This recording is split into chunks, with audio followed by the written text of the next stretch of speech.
Can you take us through that?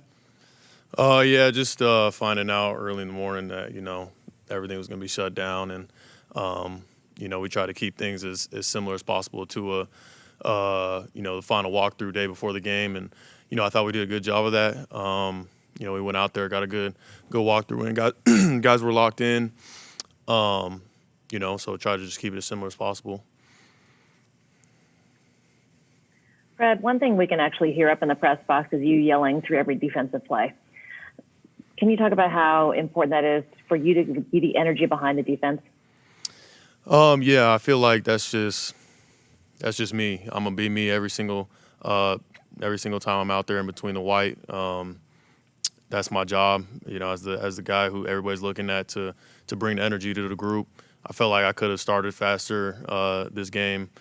Took a little bit to get going just as a group, but energy that comes with just execution, and so you be able to make plays, and that's when the energy comes. Hey, Fred, you said it took a while to get going there. That first drive, there were more missed tackles than usual. Did that kind of set the tone that the Packers kind of got rolling and they were too hard to stop? Yeah, we could have been a lot better tackling wise for sure. I gotta watch the tape. I don't know exactly what happened, but like I said, I just kind of felt it early on. Just trying to get going. Um, we got to start faster. It is what it is.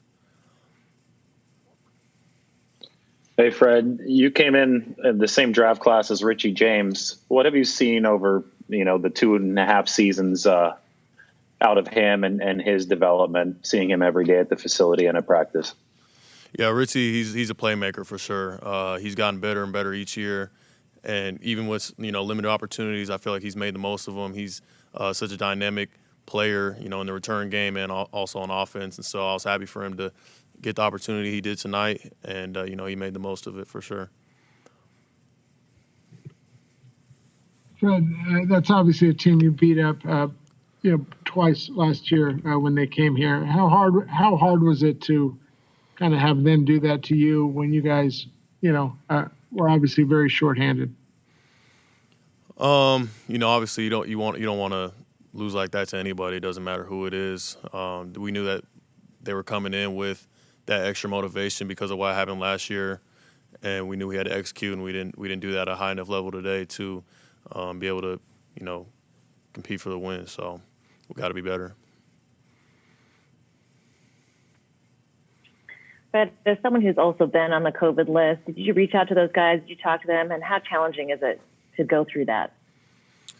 I haven't been able to speak to those guys. I know it's tough to be away from the team. You feel like you're letting everybody down. It's some of it's out of your control. I don't know what's the details behind it, but they just got to know that we're still family, and those are my brothers. And as soon as they're back, that's they'll be able to help us as a team. But just the biggest thing is making sure that they're healthy, and because it is a big deal. So making sure those guys are healthy.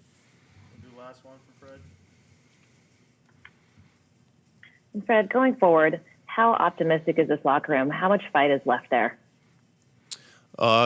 Speaking from myself, it's all the way there. I don't care what the situation is. I told the guys after the game that we just got to look ourselves in the mirror. It doesn't matter who's down, who's on COVID. It's a wild year. Obviously it's the most injuries throughout the entire NFL that we've seen. But with the guys that we have, I think we still got a lot of great football players on our team, and I think we just got to get back to